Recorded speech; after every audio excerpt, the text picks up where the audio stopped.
Hey there, I've got Gabriel here again, and I'm going to go on with this interview. But it's the interview with Gabriel, the homeless, is going to be ending pretty soon because he's not exactly homeless anymore. I'll say more about that later. But what I want to be sure to do is have Gabriel go back through and mention again the people that have helped him out. I call them the good Sams, especially the ones that have helped him out when they had nothing particular to gain themselves. And there have been a lot of them. I'm proud of my community. I've said that before. Uh, you know, so anyway, I'm going to take the camera and I'm going to ask you to go more or less in order, okay? Mm-hmm. All right. So the good thing about the good Sams that we have met throughout this journey of mine is the fact that not always does it have to be something that's like a big favor. It could be something like giving me directions to a specific spot, or it could be like letting me use a tent or something like that, or it could be somebody like telling me like where I should go to get some work, or little things matter, you know. And this Let's hear about the biggies. the big. There were some that really went out of your way, and we forgot Taj. Mhm. I could go a long way about talking about how many great people I've met, but there's like five that are really were very notable. You know, Frank being one of them, which But I say I don't count for a reason I'll explain later. hmm and Jason Miller, he let me stay in his cabin, which helped me survive the winter. You know? We're going to try to not use last names too, okay? Yep. Just sorry. because I'm not sure if they want it. And another person would be Joseph, who gave me employment and has helped me out for so many times. Gave me some groceries or gave me car rides somewheres and transportation. Anybody who just helped me out with transportation. So many people. But another person would be Taj. You know, he's a really good guy. He gave me this tent. I really needed that right now, and I feel like he's gonna help me out currently in some stuff since he doesn't mind driving really far distances. So he's gonna like be my like a almost like my taxi almost or something like that. And but right now another person that's gonna help me out, which is which is helping me out right now, Josh Hess. I'm getting the apartment right now, and we're working on an exchange of work. So like I can stay in the apartment if I work on it, and it's going well right now. After this, I gotta do that. And All right, let's back up. In Mhm. Shellsburg, there was a guy, the first guy that Oh, yeah. you mentioned that really went out of his way. One guy that went out of his way was I think his name was Bill. If you go to Shawnee, Shellsburg, Shawnee Market around there, the motel near there, the guy and his wife, I think her name was Laura. Pretty much they let me stay in their motel for one night for free. You know, for free. They gave me some food, some stuff, and they gave me a ride to the Bedford Library, and I thought that was pretty nice. The morning after that night, and they let me shower and watch TV in their motel, for free, pretty much. You know, and I thought that was pretty interesting. I felt like it was pretty deserved from having to do that journey of walking through long distances just to get to town. You know, so it felt almost like in the desert almost. No.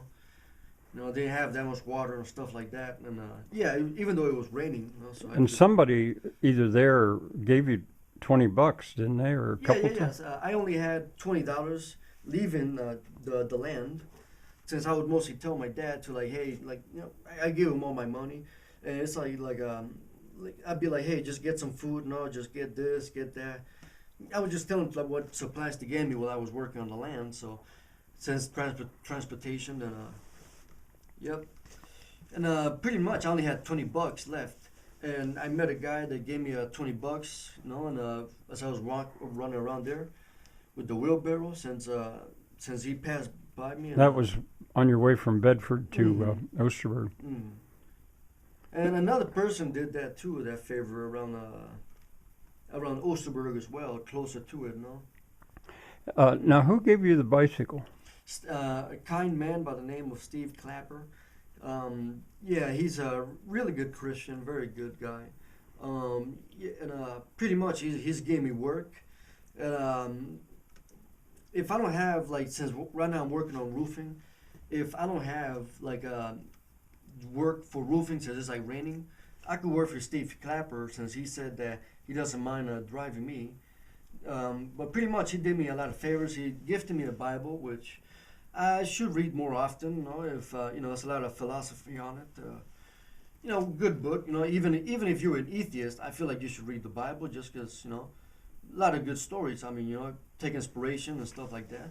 But pretty much he gifted me a Bible, and every once in a while, like some days where I just was alone in the bridge, nothing to do, no work or nothing like that, just surviving, just chilling, really, And I was still having fun at the bridge, despite as a homeless man, even some nights he would just call me like, hey, I'm around town. You want to get I brought you some food. You want some? It's like, thank you. I brought you some supper. And I always appreciate when people give me food. Always. All right, now there were two groups that I think can be summed up. The Menanites, they've really impressed me, and let's not forget John and Jonathan. There were two of them. John, he went out of his way to haul you to Roaring Spring, right? So it was pretty good luck that I had that day, I guess, because I stopped right at a town where I stopped at a town that was really religious. So even despite like the fact that I don't really have the biggest faith in their religion, I find it very great the fact that pretty much I like how good ambassadors of their religion they are. Really good folks, like everybody, even Jonathan, who's a guy, the sheep farmer around over there, Fisher Market. I don't know how much to say, but by the bridge, yeah. By the bridge, yeah. But pretty much, I mean, so many good people. Jason Miller, so many Menonites around there. A lot of them I noticed were Mennonites. The other group is my church up there. You went there one morning, Sunday morning, and they really went out of their way. Yeah, I've gone there 2 times. Can you believe that the first time I went there, they gave me $60, basically? 60. Yeah. Josie, you're like the sister of some guy, I forgot. Okay, yeah, Jesse. Yeah, that kind woman from church. She gave me a lot of money, and I didn't know that. Yeah. She gave me a lot of money, and I think I actually told you about this. No, I didn't know that. I knew a guy. Somebody else gave you 10. And $10, and and pretty much the day after, Gary, he handed me like $40, I think it was. And Gary, my church, or Gary and that group tried real hard to set you up with work as a landscaper. It didn't work out, but because you had other work, but they really tried hard. All right, that's probably most of them. So. Yeah, I wish that for the landscaping for your church, I wish that I had a more flexible schedule, because so many opportunities that I wish that I want to work with so many people, but I gotta stick to a job and stuff like that. So, Just tell quick about that tuna fish can. Oh, that pretty much on Christmas time, I mean, to me, I don't really care that I'm a lonely person, but I guess to some people, they will view it weird that I like to, I don't mind living alone.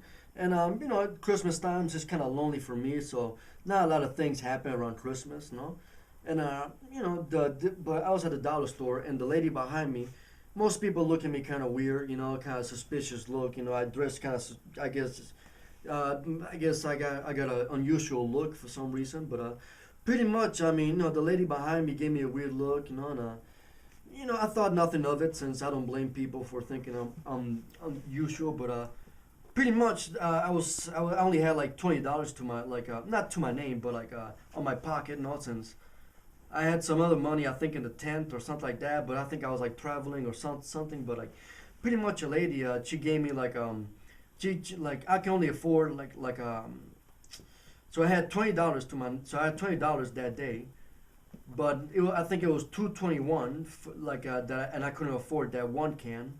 I could afford the other cans since I survive a lot of tuna cans, but I could only afford that one specific can. But I couldn't afford the others. But that one lady, she decided to buy me a tuna can, which it was a very good favor, but it was only like a small favor, but I appreciate it a lot. It only cost her like $1.70, but to me that's a really good favor. You know, I really appreciate it. You know, I mean, you know, enough for me to remember it today.